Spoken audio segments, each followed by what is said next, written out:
Je m'appelle Jean-Philippe Didon, je suis directeur des affaires cliniques chez Schiller Médical. Mon service il est composé de plusieurs personnes. On a 3 docteurs en sciences et 2 personnes qui sont plutôt orientées vers les affaires réglementaires.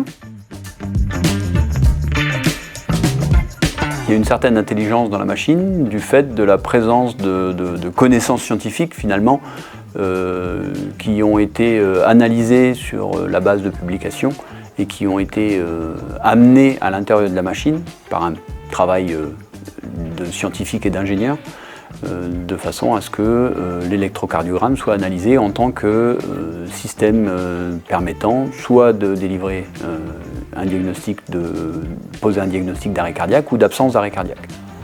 Ça fait partie de notre travail de faire ça et de rechercher les différentes conditions dans lesquelles les sauveteurs vont avoir besoin de nouveaux outils d'aide au diagnostic et de tenter de faire une surveillance de toutes ces choses-là pour les intégrer dans l'appareil en effet.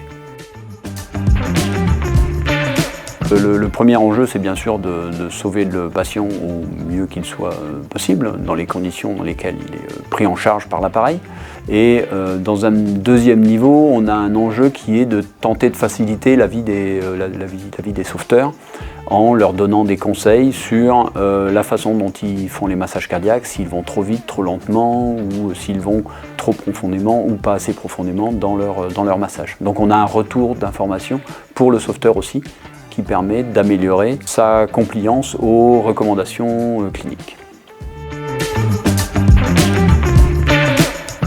Alors les affaires cliniques vont consister en plusieurs choses. Globalement, c'est la constitution d'un dossier d'évaluation clinique pour chaque appareil.